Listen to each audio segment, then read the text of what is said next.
Good morning. Good morning, everybody. It's a pleasure to have you here. I thank Mr. Prince and Mr.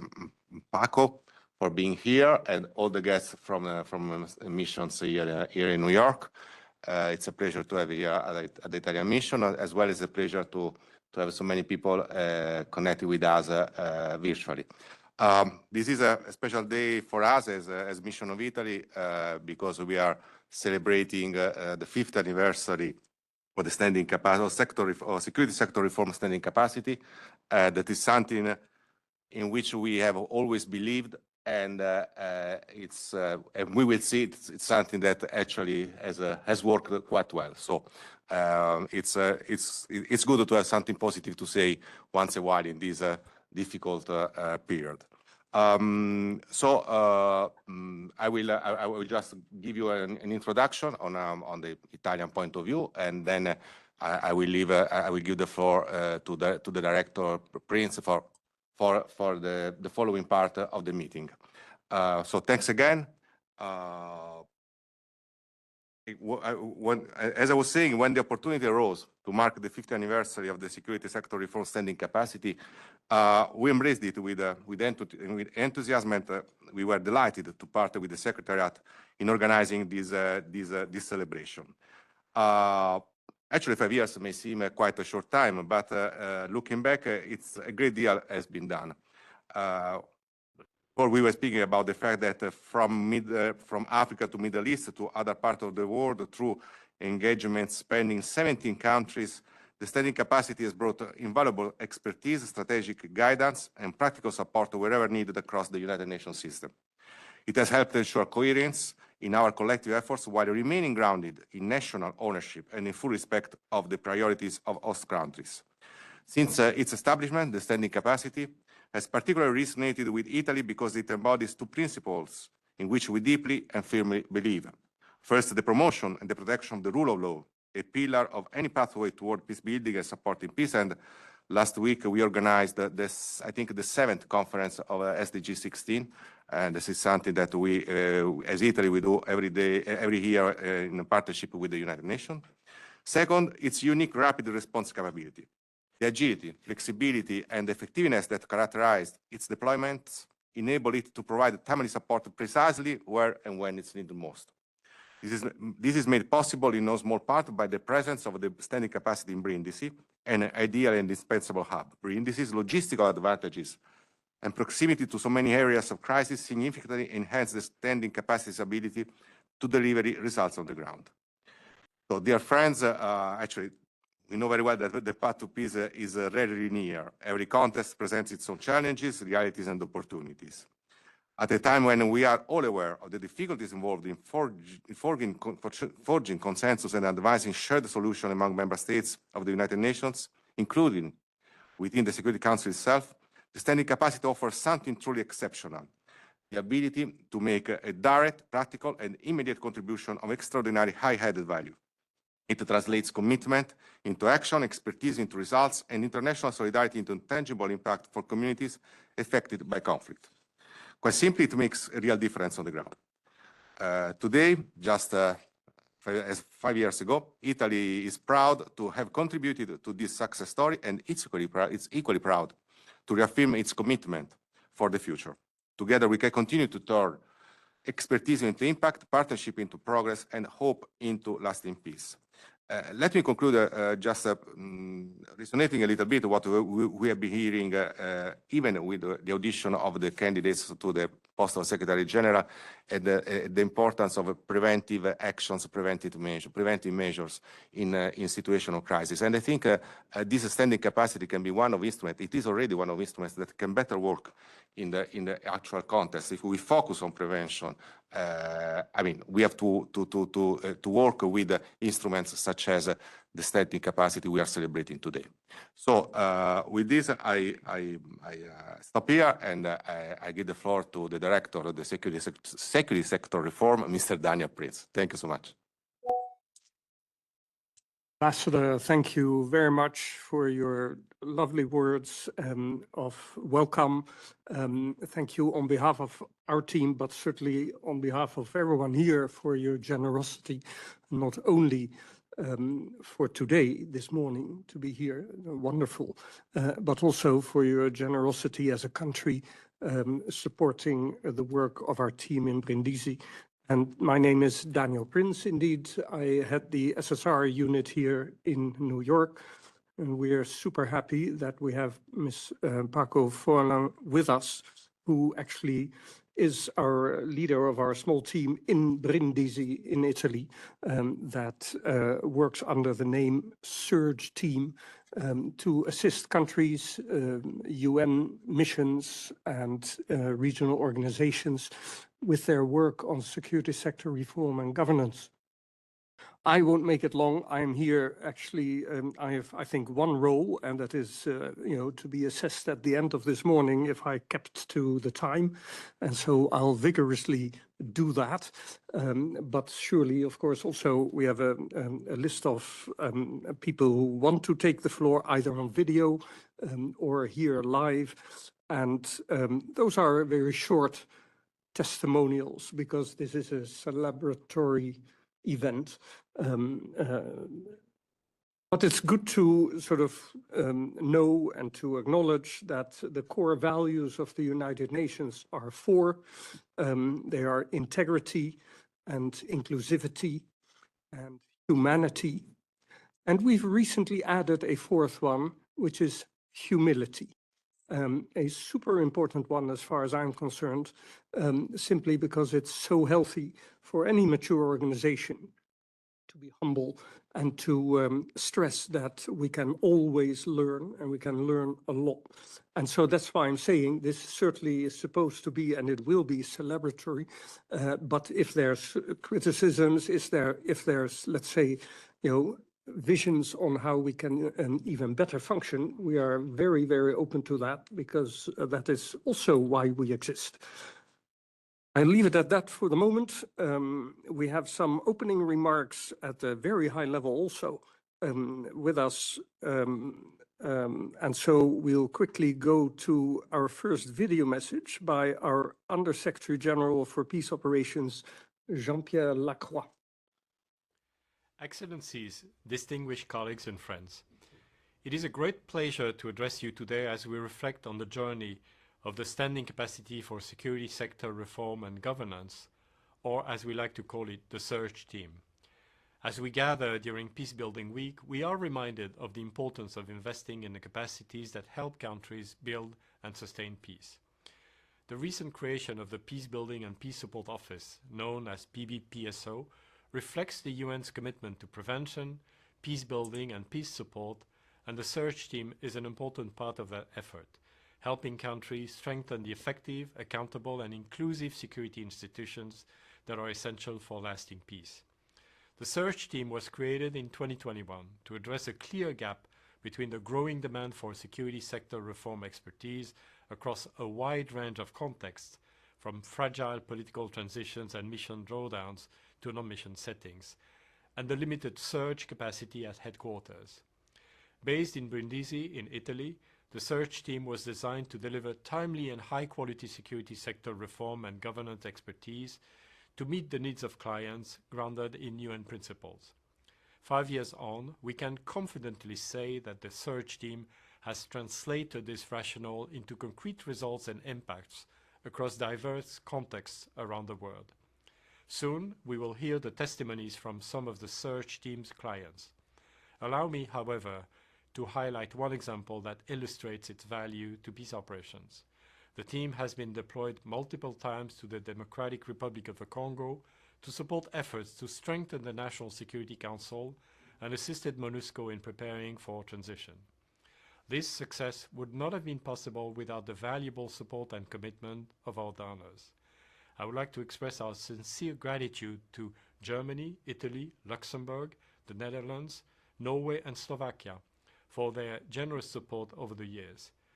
We are particularly grateful to Italy, which not only hosts our base in Brindisi, but is also the largest donor to the SURGE team. As we celebrate this milestone, we continue to strive for the team to become a more sustainably resourced capacity. We count on your continued support in this regard.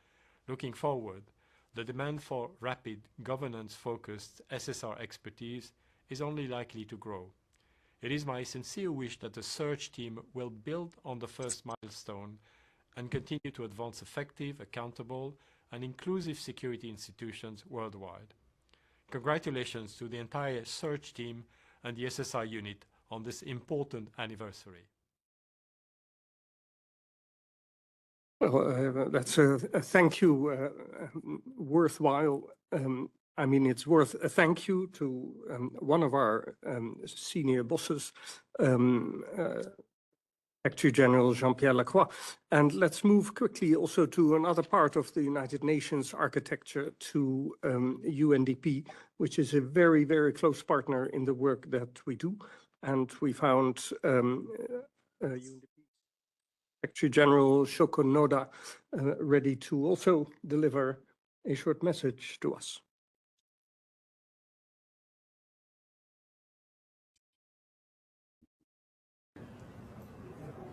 Excellencies, colleagues, ladies and gentlemen, on behalf of UNDP, I congratulate the UN Standing Capacity for Security Sector Reform and Governance on this 5-year milestone and the impressive results.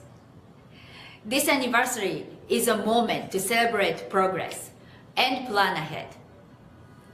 The demand for integrated security and governance support is increasing. At the same time, the expectations of the UN system are evolving. We must be more coherent, agile, and effective on the ground. The UN Standing Capacity for Security Sector Reform and Governance responds to this context. It translates global commitments into operational support.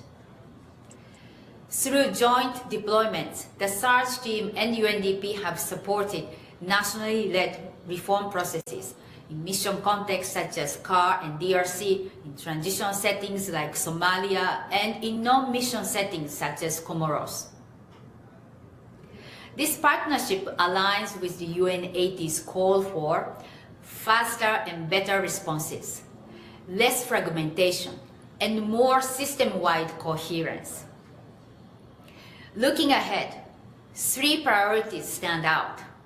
First, ensure that the UN cooperation and national development frameworks integrate the political dimensions of security sector reform.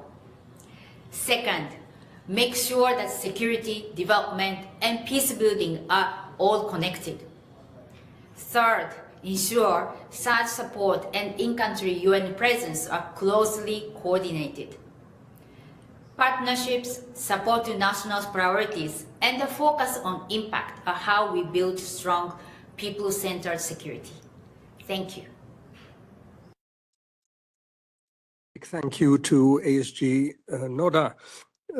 And I really would encourage you also to raise your hand or, come with remarks or questions. This doesn't need to be only a one-way, let's say, set of presentations. We will manage. We have until 9:45, and I think it's nice. I'm not saying you must, but it's nice if there's any sort of remarks. What ASG Noda is saying about the need for coherent and agile and effective approaches, I think rings true to many of us. The United Nations doesn't necessarily have that image of being that, and we're aware of it, and we're working hard on it. And I think arrangements like this show that we can do that.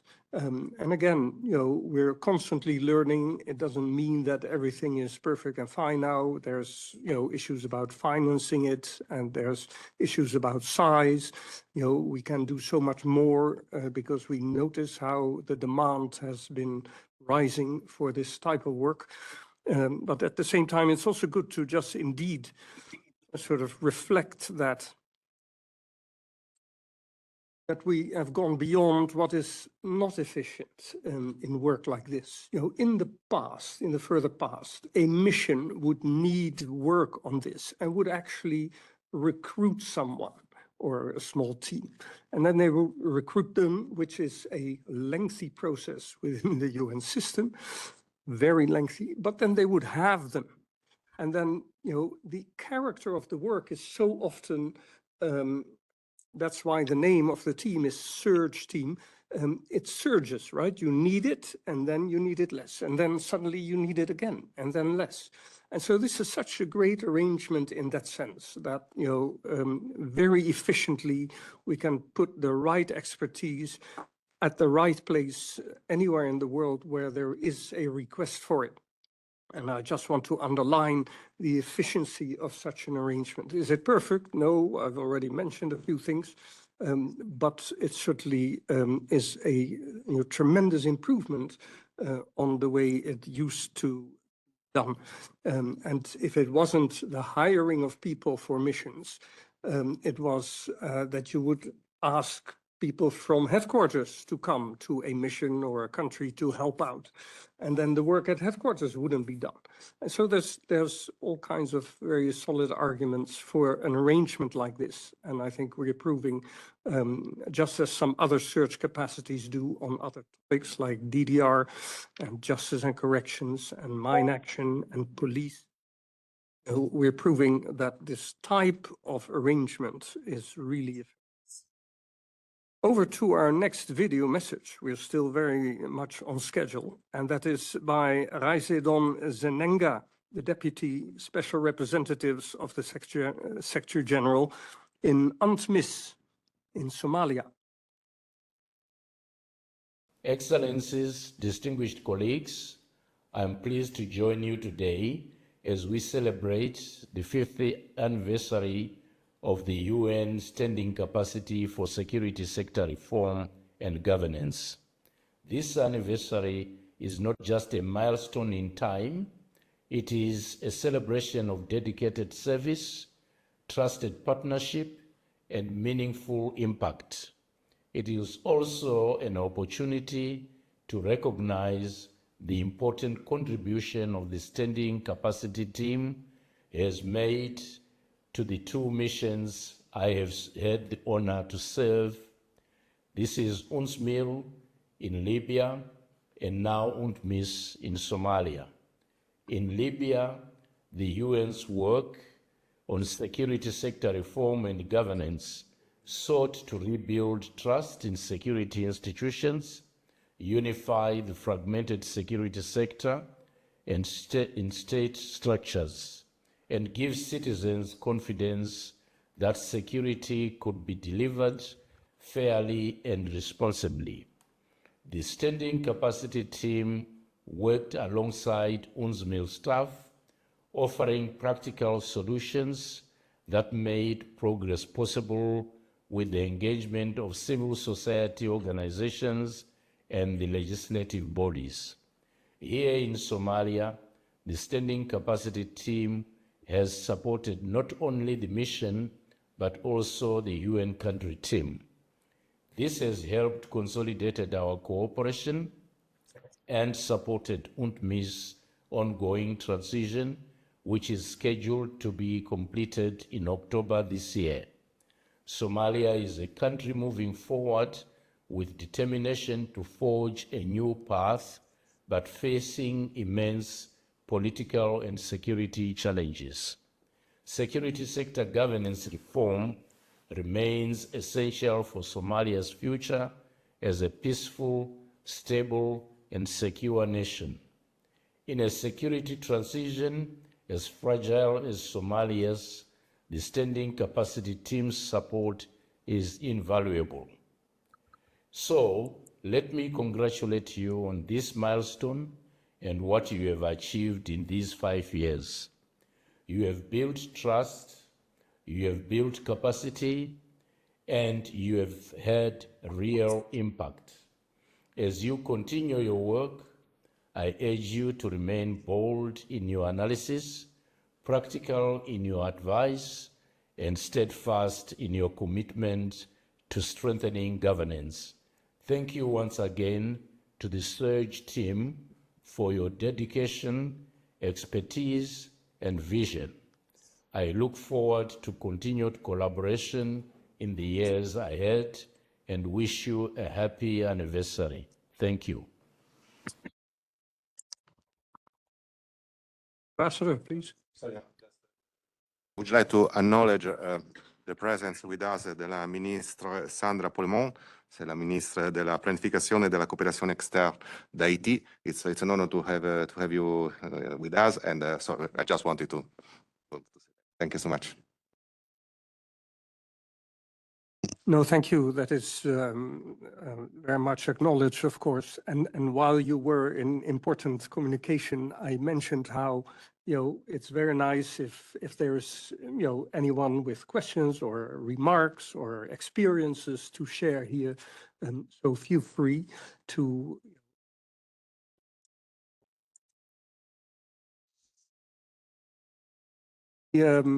We now have what we consider very special.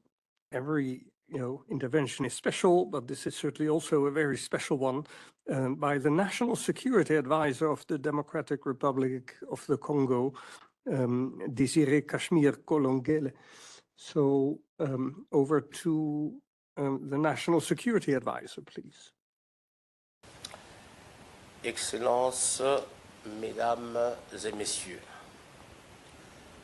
permettez-moi de prime abord de vous adresser les salutations chaleureuses du président de la République démocratique du Congo, son Excellence Félix Antoine Tshisekedi Tshilombo, et de vous remercier pour cette opportunité de parole que m'offre le Bureau de la consolidation de la paix et de l'appui à la paix à travers l'invitation m'adressée par Daniel Prince, directeur de la réforme du secteur de la sécurité. Je me réjouis du 5e anniversaire de la capacité permanente des Nations Unies pour la réforme de la gouvernance et du secteur de la sécurité. Et félicite par la même occasion toutes les actions qui ont été menées pendant cette période de maturation et de consolidation de son expérience sur le terrain. La République démocratique du Congo, notre pays, est dans une phase particulière de redynamisation de la réforme du secteur de sécurité. D'où l'importance des défis en la matière qui nécessitent un suivi régulier. Quelques opportunités rassurent par ailleurs de la bonne direction que nous avons prise. Au nombre de ces opportunités, nous pouvons citer la vision du président de la République d'une sécurité pour tous, qu'il a clairement exprimée lors de son discours d'investiture en janvier 2024 et sa ferme détermination à mener à bon port la réforme du secteur de la sécurité. La deuxième opportunité est l'engagement explicite du gouvernement de la République démocratique du Congo d'accompagner la RSS affirmée lors et dans son programme d'action 2024-2028. 3. L'existence d'un plan national stratégique de développement qui note l'importance du renforcement durable des institutions de la sécurité. 4. L'expérience et l'expertise des acteurs congolais de sécurité dans la gestion des crises sécuritaires. 5. La participation active de la société civile, en particulier des femmes et des jeunes, dans le processus de la réforme. 6. Enfin, l'appropriation nationale des mécanismes de réforme du secteur de la sécurité.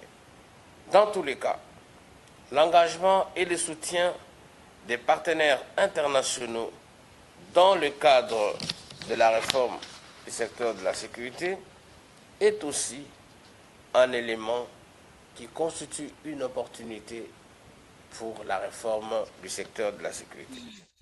Ici, je mets un accent particulier sur l'importante contribution de la MONUSCO et des autres partenaires qui nous accompagnent pour la bonne implémentation de notre réforme du secteur de la sécurité. Excellences, Mesdames et Messieurs, dans le cadre de la réforme du secteur de la sécurité dans notre pays, la République démocratique du Congo, deux importantes avancées sont en cours de réalisation et pour lesquelles la contribution de la MONUSCO, voire de la capacité permanente des Nations Unies, s'avère indéniable.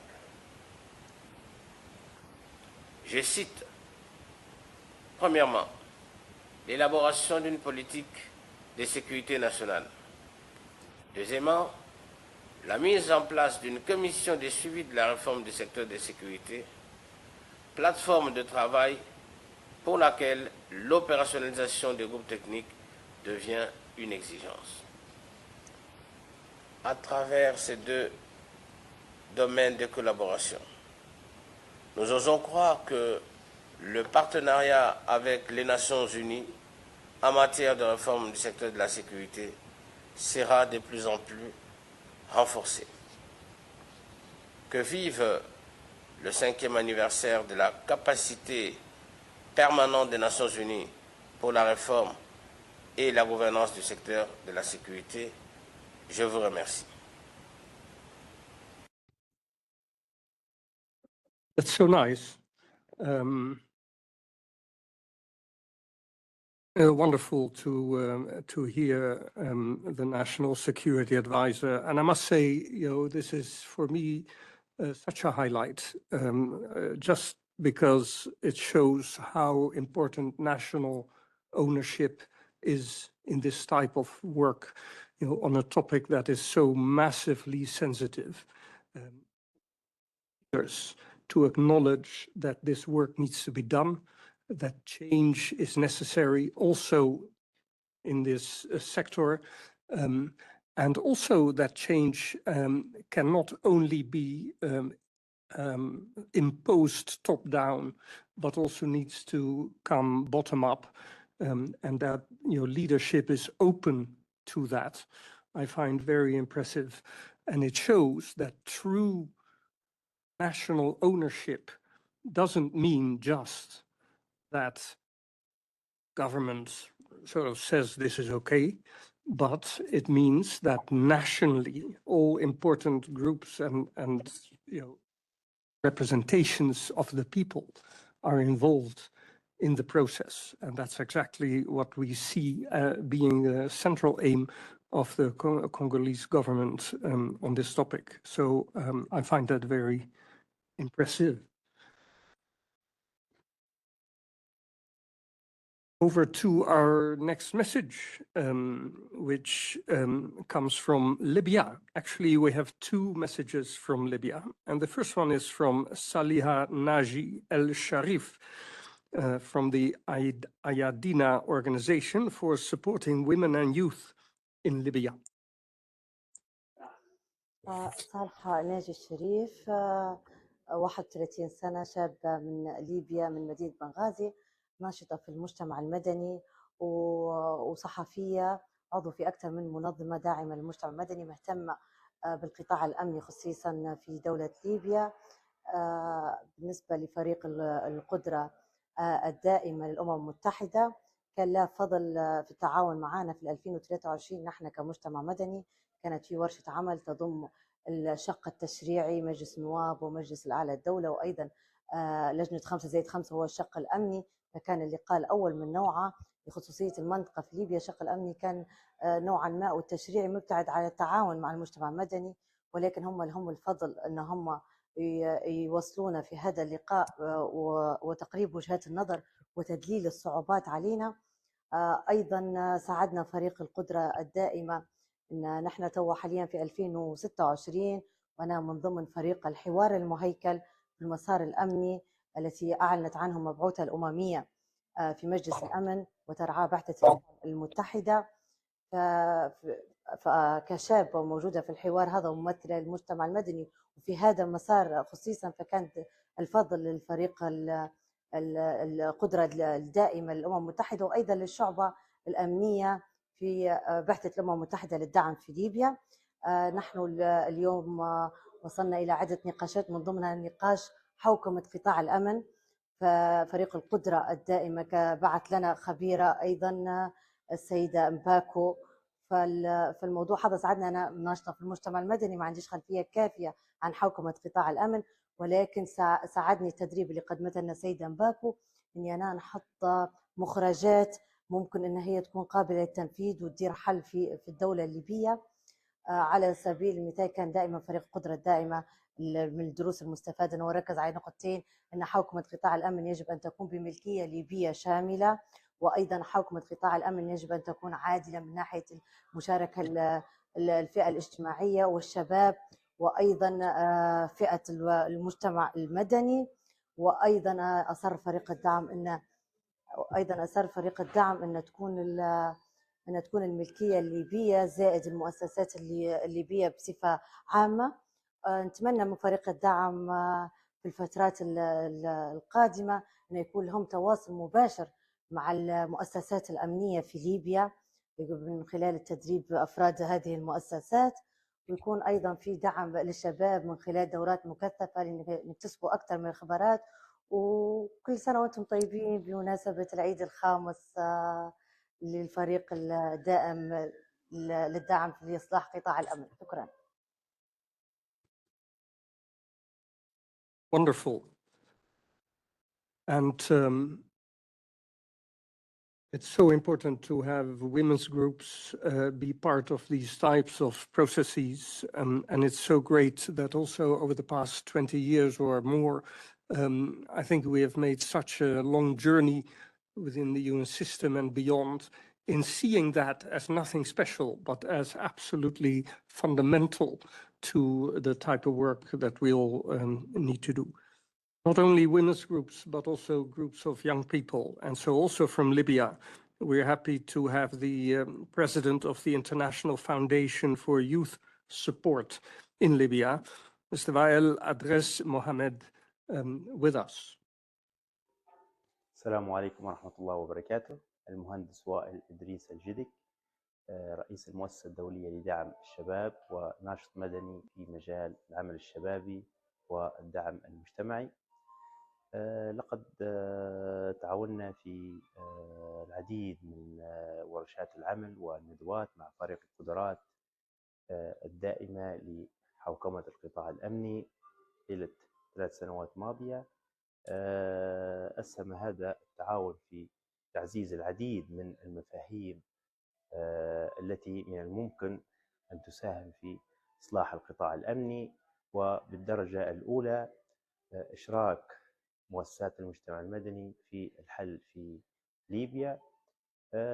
هناك أثر إيجابي كبير أحدثه هذا التعاون، وهو مفهوم القطاع الأمني لا يعنى بالمؤسسات الأمنية فقط، بل يعنى بالتعاون المشترك مع المجتمع المدني بحيث نصل إلى الحل الدائم، وبعون الله ليبيا إلى الأمان، ليبيا إلى الاستقرار بيد واحدة وهدف واحد. شكرا، السلام عليكم.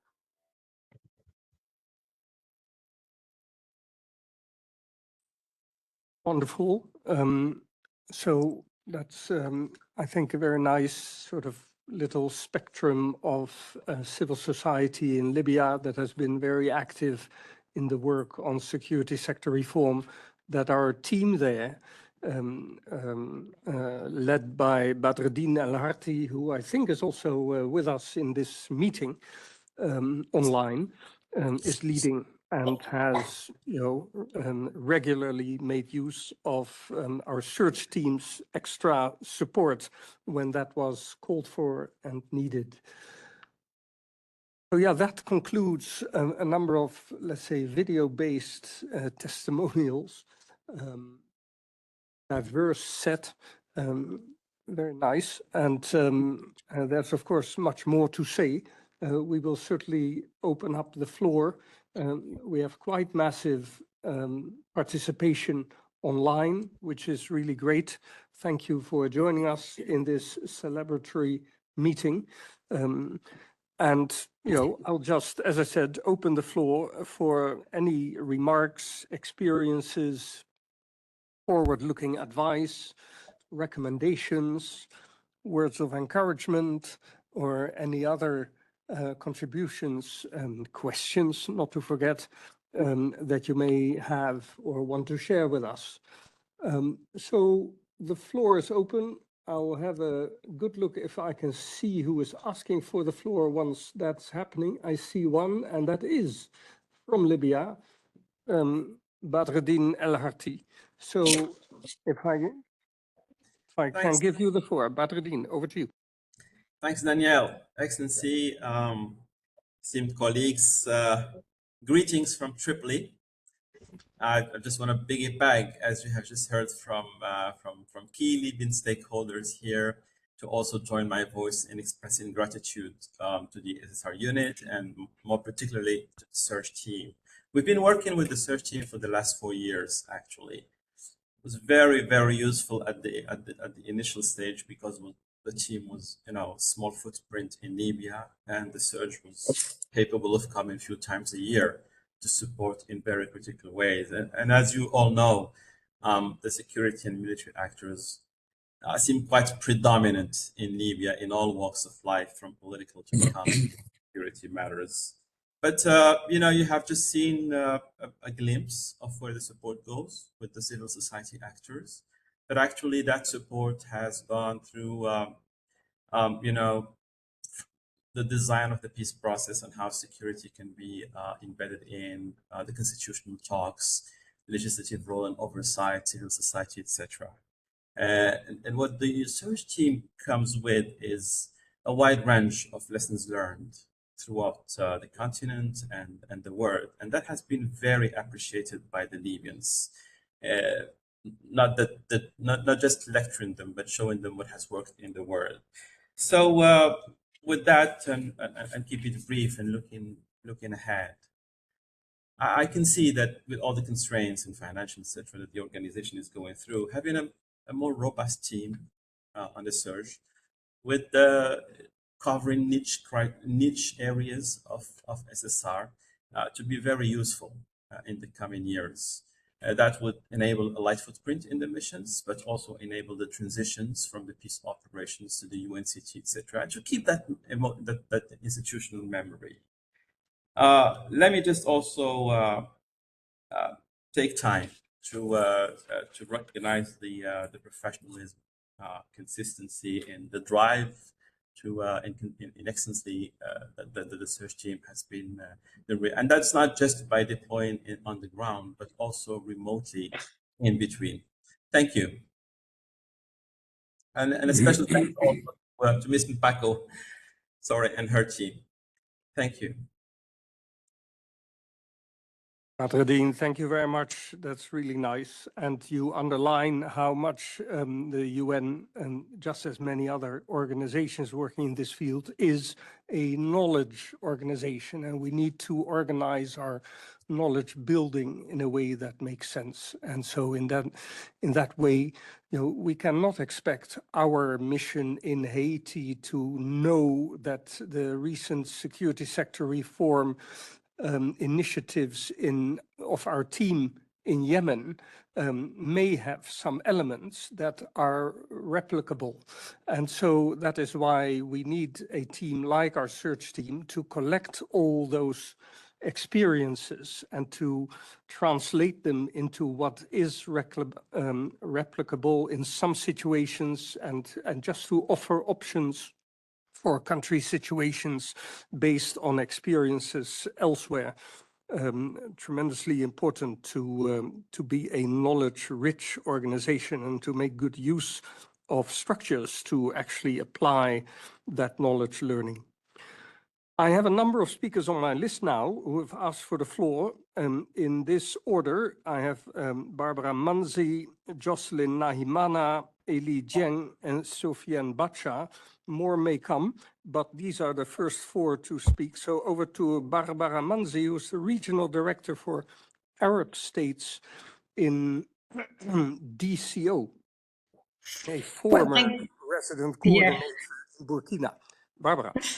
Indeed, and thank you very much. And it's a pleasure to join all of you. I have the pleasure to say that I was the very first client of the search team. And I can testify that since the get-go, it was a major success.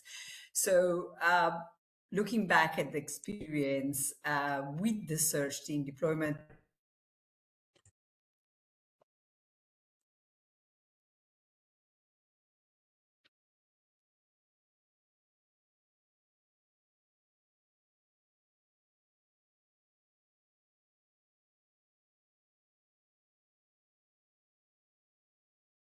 One moment, dear colleagues. We're trying to fix this technological glitch. Seconds, and if that doesn't work, we'll ask Barbara to come back in a bit later.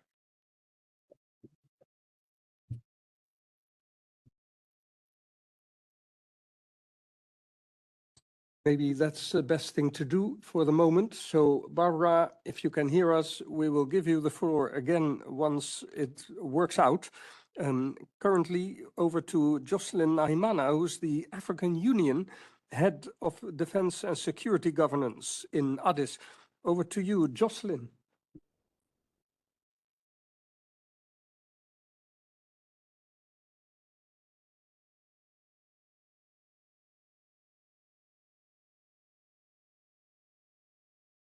You're muted, Jocelyn, and we can't see you either. Yes. Sorry, Daniel. There we go. Yes, go ahead. Sorry. Thank you. Good morning, everyone, and congratulations to the standby capacity in Brindisi team for the work well done over 5 years. The African Union Commission has received support from the team. We discussed, for example, on Lesotho to respond to member state requests. We also discussed on Mali. Even we had support from Madam Paco, who came to support to respond a request by member states within the implementation of the African Union policy on security sector reform, but also in line with the member states and national strategies, because AU always respond requests to member state in SSR. You know, the file is somehow sensitive, but we really thank the team for the support provided. And now we are also discussing on many other possibilities for coordination, for collaboration, for example, training on SSR. We have AU fellowship program on disarmament and proliferation and non-proliferation. And as we know all, the weakness of security sector is at the origin, is the driver of proliferation of arms. And now we already requested informally, but we'll do it also officially, the team to support to draft a tool, a training manual on security sector reform, but also to continue to collaborate to respond some requests received from member states in transition, member states in conflict prevention, but also African Union member states and post-conflict reconstruction and development, because SSR is cross-cutting through all kind of situations, and it is always better in conflict prevention, better to prevent than to cure than to to prevent than to cure. And also I think it will be also good we rely on this team to support in some processes of mediations that we have, which are very sensitive processes. AU supports a number of this kind of processes in Ethiopia and DRC. I saw already someone from DRC also who appreciated the collaboration and so on. in implementation of peace agreement. We are really discussing, and we hope that this year and next year we can do even more in terms of collaboration with the Brindisi team, and also ensure the sensitivity also of expertise, which is something we always discuss. So this is what I can say. So we encourage really the team to continue the good job done, well done, and I know Daniel likes the team very well. He already encouraged also the African Union to collaborate with the team through SSR steering committee that we hold every year. Daniel always emphasized the need to collaborate with the Brindisi team. I want to ensure that we heard what you recommended, and I hope that at the end of the year we give you more outcomes. Thank you. Jocelyn, thank you very much. Very kind words, and it's wonderful that the African Union organization has found added value in working closely with our search team. So yes, we certainly also look forward to further closer partnership. I have on my list Eli Dieng, Sofiane Bacha, Modi Berete, and Anis Ahmed. And so first over to Eli Dieng, who is the coordinator and head of the Rule of Law and Security Institutions Division in MONUSCO in Kinshasa. Eli, over to you. Thank you very much, Daniel, and dear colleagues, greetings from Kinshasa. Thank you for the opportunity to share my appreciation of the work that the search team has accomplished in support of MONUSCO. As you know, MONUSCO has been supporting the SSR process through its successive mandates, including the current one, 2808 of 2025, and the search team has been mobilized on several occasions to support the mission in its efforts to accompany the government in the reform process under the leadership of the National Security Council. We're glad to hear USG Lacroix mention it in his video earlier. With each of its contributions, the search team has consistently brought tangible added value to the ongoing SSR process. Let me illustrate it with a few examples. The first one is when the search team, working closely with UNPOL and MONUSCO SSR sections in 2023, contributed to ensuring strong linkages between the UN Joint Program on Police Reform and the national priorities. This alignment was essential. It ensured that partners did not act in isolation, but instead were able to move forward alongside the government in the same direction. As a result, the Joint Program on Police Reform was eventually and successfully completed in an inclusive manner. The second example was during the sharing of experience study visit to Dakar in July 2024 that was led by the National Security Council. And it marked a particularly important moment in the national SSR process. The visit allowed Congolese stakeholders in the security sector to gain practical exposure to regional SSR experiences, West Africa in particular, and draw inspiration from proven models, while affirming greater ownership of the process.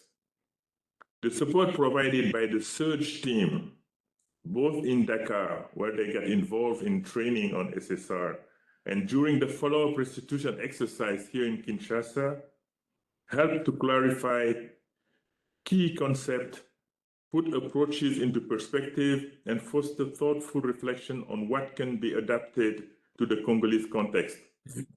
More importantly, it reinforced the relevance of developing DRC's own national security policy in an endogenous and inclusive manner. And as we speak, the CNS team, the National Security Council team, is currently reviewing the draft national security policy, with the facilitation of MONUSCO. Finally, I would like to praised the ongoing assistance provided in structuring the National Commission on the Oversight of Security Sector Reform. This process will culminate in July with the deployment of the search team to Kinshasa to support experts and senior officials of the National Security Council in finalizing the architecture of the Commission. This includes defining the terms of reference, establishing sectoral working subgroups, and facilitating intersectoral consultations. Going forward, as the mission continues to assist the Congolese government in advancing this critical reform process, especially in the transition context, we know that we can count on SURGE expertise and availability to support. So we look forward to welcoming Paco again in Kinshasa very soon. And I wish you all, on behalf of MONUSCO, a happy anniversary to the SURGE team. And we'll probably be around again the next 5 years to celebrate together. Thank you. Over to you.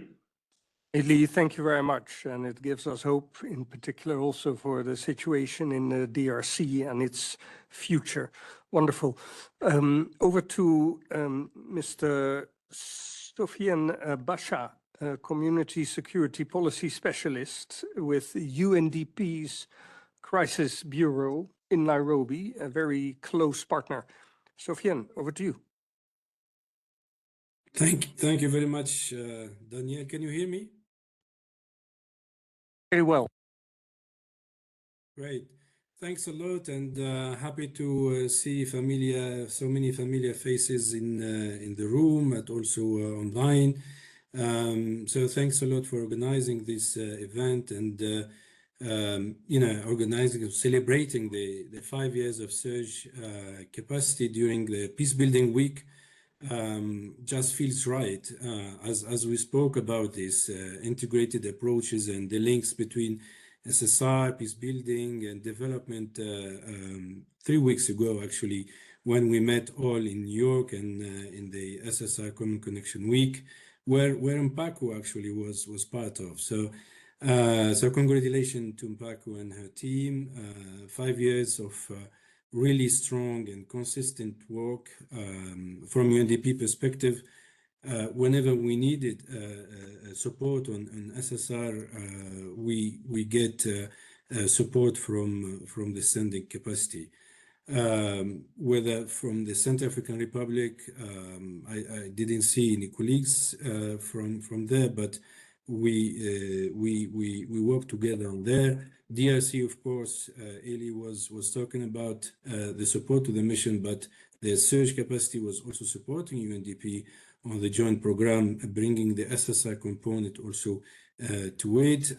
To Somalia, these are in the mission settings examples, but in transition settings, where in Somalia, myself, I've been together with Mpaku there, supporting the country office and the mission to work on SSR in transition settings, but also in countries like Comoros or Burkina Faso. We may hear more from the former RC. Sao Tome also, you Mpaku and your team, you have shown that this model works across all different contexts, which is great. So, I've been working side by side, and I saw how much SURGE capacity can be very quick in deployment. But why actually this is matters a lot for UNDP. Daniel, you mentioned, in one of your interventions that missions ask for the standing capacity to reinforce their existing capabilities on the ground time to time, and this is actually more relevant for UNDP and agency funds and programs on the ground. The reality is that we operate mainly through programs. We don't have large standing pools of SSR experts at the country level or the regional level, and also at the global level, we cannot cover everything. So that's where SSurge makes a real difference. So they can bring the high level expertise exactly when it is needed. They allow us to move fast without compromising quality or credibility with the government, and to respond actually to the government even when resources are still being mobilized, and we start with the initiation plans or projects, and then we scale up, and in between these capacities are really key to support us. So in short, in Paco and your team, you are helping us to stay relevant and operational on SSR without overstretching that institutional model that we have work on as programs. Thank you. Sorry? Oh, sorry, Just I said thank you, but I was too early. Yeah, no, I'm closing. I'm just saying that this is also very exactly what the UN80 is now trying to scale up, this pooled on-demand expertise. So in many ways, Surge has been ahead of the curve. And Yeah. of course, there are still questions around the funding frameworks, but we can discuss this tomorrow. But today is about celebration. Again, congratulations to Paco and the whole Surge team. And we really value this collaboration, and I wish you all very best of what you can next. Thank you very much. That's wonderful, Sophia, and really appreciate it. And it underlines that, there's not many organizations, including governments, where there's a natural connection between the development side of the house and the security side of the house. And I think, we do a pretty good job in that between UNDP and our teams. So thank you for that trust and cooperation. I have 3 more speakers on my list, and we also have a 4-minute sort of window to put them all in. Then, of course, we'll have Paco also close for a minute with us. So I think we are very nicely within the time limits, as long as our last speakers stick to the 1-minute rule. So the floor is all to Modi Berete, the former police commissioner in MONUSCO. Modi, over to you.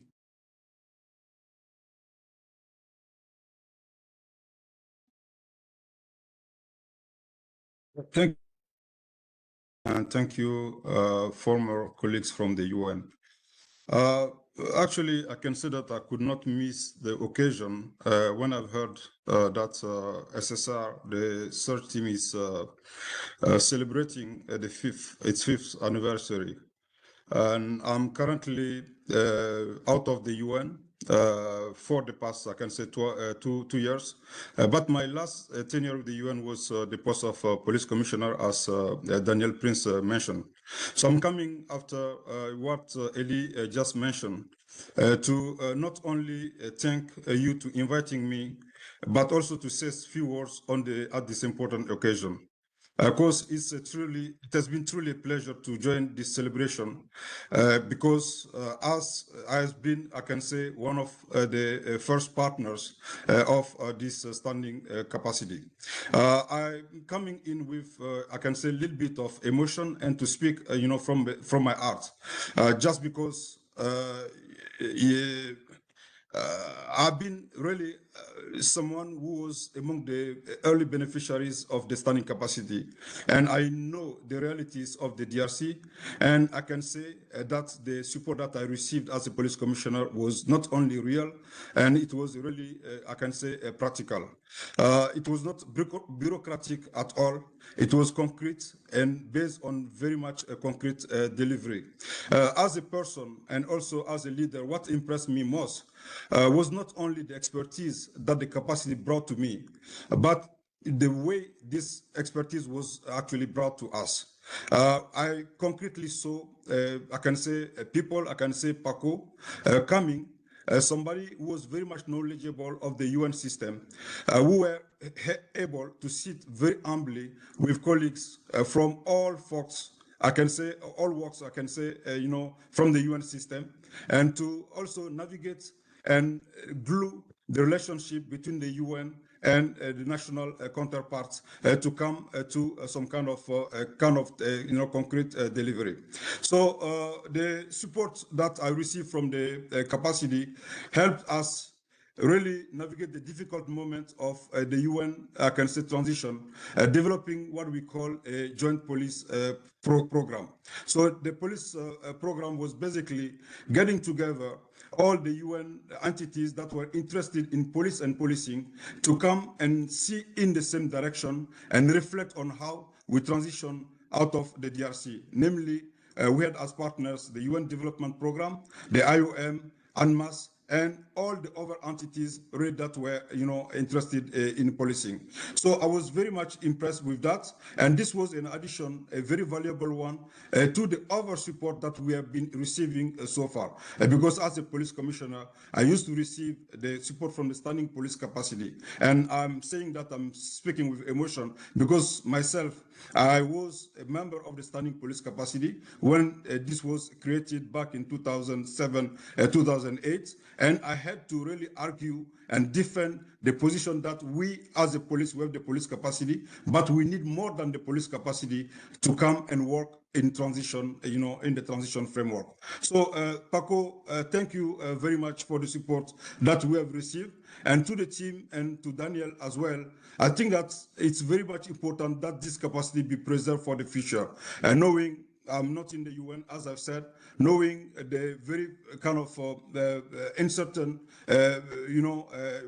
context in which the UN is, and putting the emphasis on the fact that the future of the UN is not just a peace operation, it's not just peace building, it's also really reconstruction, it's a development. I've heard Bashar, I've heard also Jocelyn, and I do think that this capacity has a future, and we need to invest into it, so then it will be really a good tool that can help the UN navigate the very much uncertain future that is ahead. I thank you all for your attention.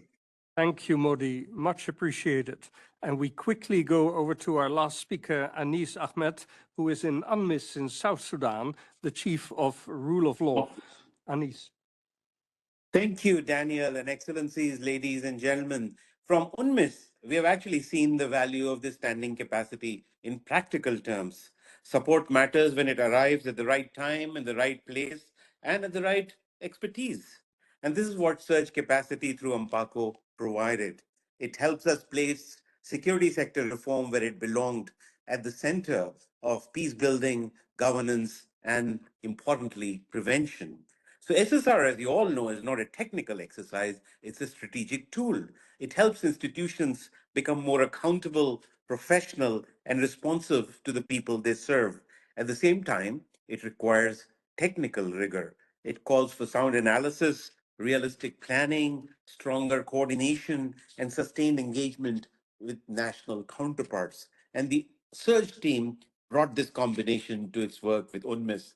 It helps us connect security sector questions with justice, with which we work very closely, with political processes, public financial management, and the broader work of building trust in public institutions. I wish to thank Ampako particularly. Her visit to South Sudan came at the right moment. It provided the strategic direction that we needed, practical guidance, and a very clear sense of how to move forward with our work. Our engagements with member states here locally and our efforts to support with the mobilization of resources for SSR was also very essential. The efforts made it possible to turn advice into action that reaches institutions and communities. As the surge enters this new phase with the PBPSO, we look forward to deepening this partnership. The need for capable, accountable, and inclusive security institutions has not diminished, nor has the need for agile support that combines political insight with technical expertise. Therefore, thank you, Ampako, and thank you for the whole Surge team for the work that you have done. We look forward to continuing this work together. Thank you very much, and back to you, Daniel. Anis, thank you so much. Really excellent, wonderful words. And yes, that brings us to the end. There's more speakers, but we can't handle it. And so we'll leave it at that. But we are not leaving without giving the floor, obviously, to Paco herself. So Paco, over to you. Thank you very much, Daniel. Excellencies, distinguished colleagues, as we come to a close, allow me to thank all our speakers and our partners for their insightful contribution.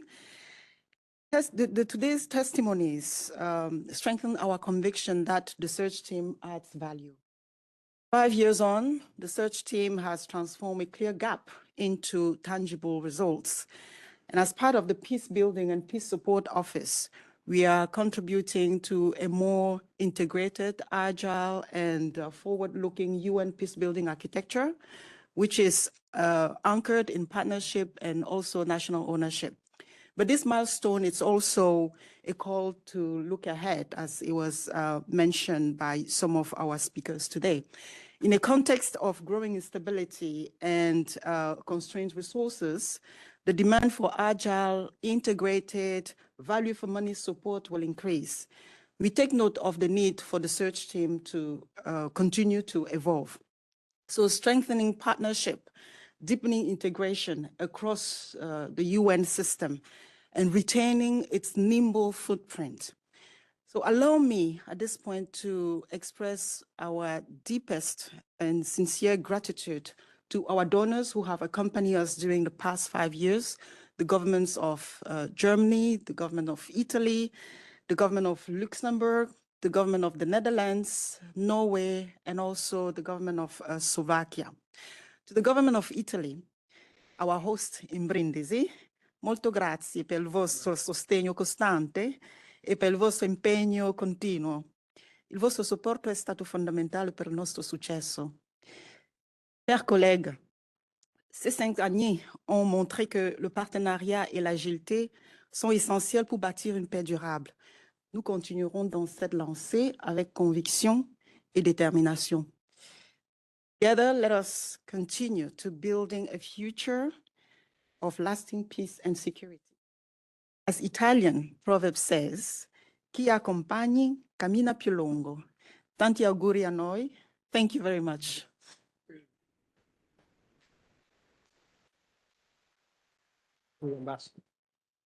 Thank you so much. We are out of time, so just to thank you again for whatever you were doing.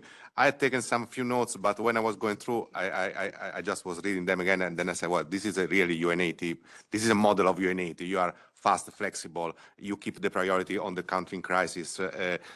You share your knowledge with all the agencies and so on. So really, I think we should do something on how UNAID should be. So anyway, it was really a pleasure to have you here. I learned personally many things about your team, about your activities. It was really a pleasure, and let's looking forward for the next 5th anniversary, so for the 10th anniversary actually. Thank you so much. Thank you, Mr. Prince. Thank you so much.